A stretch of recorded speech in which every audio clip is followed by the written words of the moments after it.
Welcome everyone to the program. Tulu Oil says Ghana oil production continues despite the turret-bearing damage on a floating production storage to the Jubilee field. And Saudi King Abdulaziz Salman in Egypt in his first official visit to the country, meeting the country's President Abdel Fattah al-Sisi ahead of investment deals.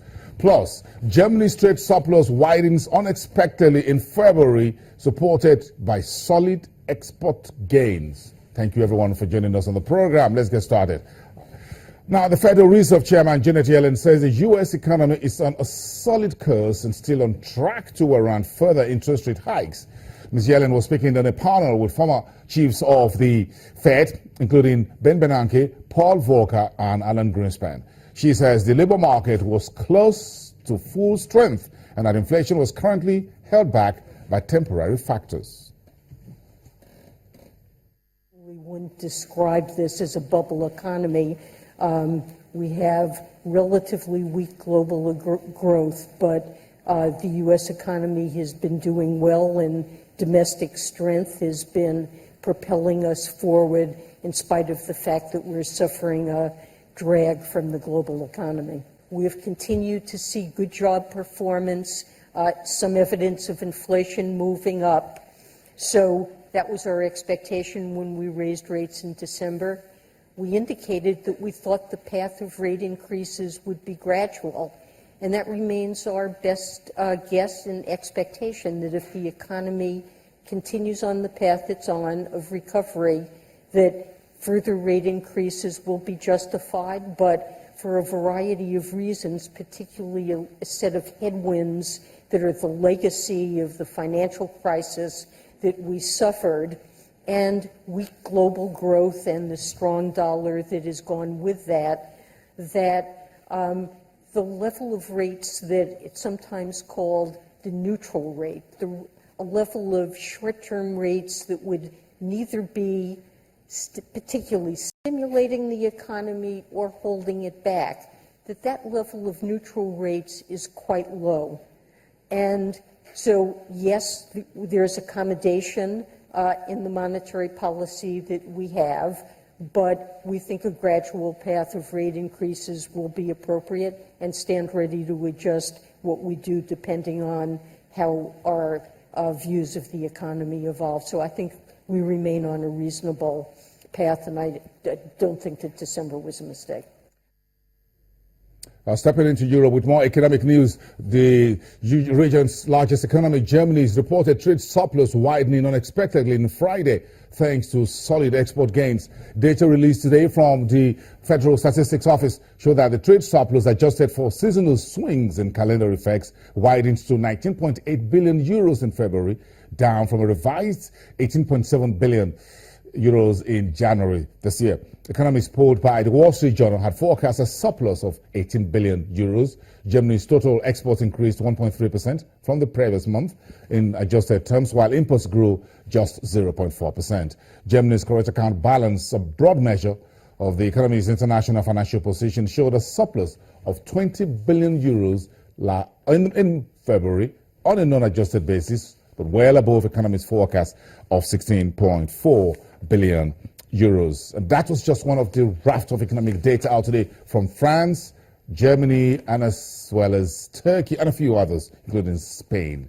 So let's get how the markets are shaping up today in Frankfurt, the final trading day for a wild week that we've so far seen. Let's bring in Olaf Krieger, who is DWTV financial correspondent for Channels Television, there to talk to us.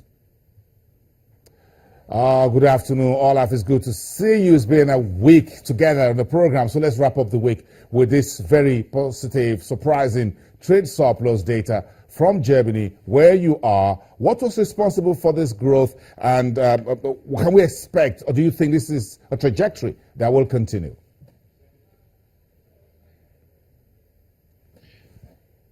Well, first of all, I have to say it's always a great pleasure to be part of your program, and now I'm going to address your question. Yes, German products have still an international reputation, a very good reputation all around the world. German car makers, German machinery is still very attractive for the markets, even for Africa and for Nigeria as well. But we have to keep in mind that many economies around the world are slowing down in the moment, and that will affect German companies.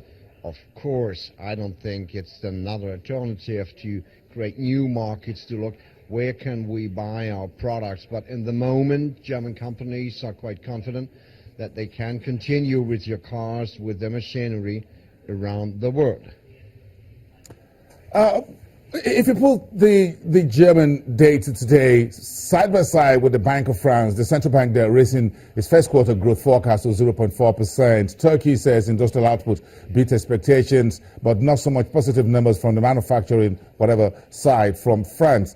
Are these indicators from the positive side that the ECB stimulus was working, that Mario Draghi is on course, and that it talks about further injections or expansion of the stimulus, or that's easing, quantitative easing, should continue?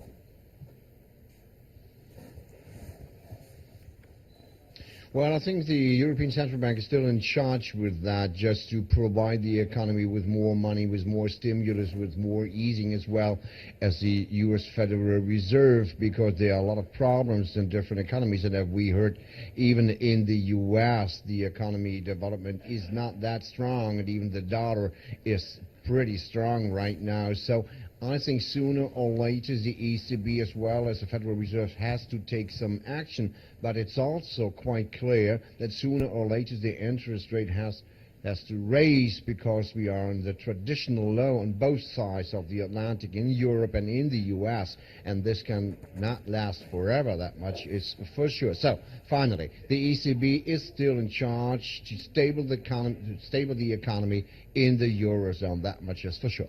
Yes, Olaf, nothing lasts forever. But let's wrap up the program for this week. Let's have this conversation with you. The Kenyan President Uhuru Kenyatta spent the last few days in Germany. That's the largest economy east of the African continent. How has this visit been reported in the German media? How are businesses and investors, are they talking about this Kenya-Germany trade and economic relations?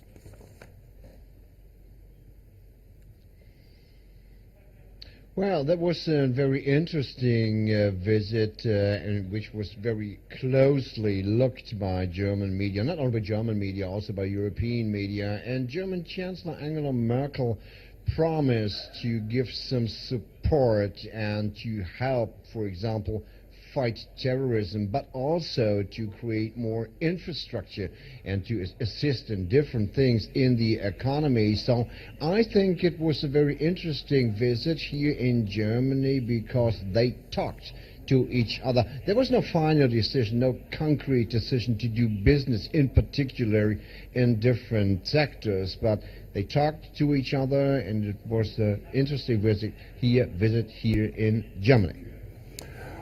All right, Olaf, we'll get together as usual on Twitter. I'm going to try and find out what you're doing for the weekend. Do enjoy yourself.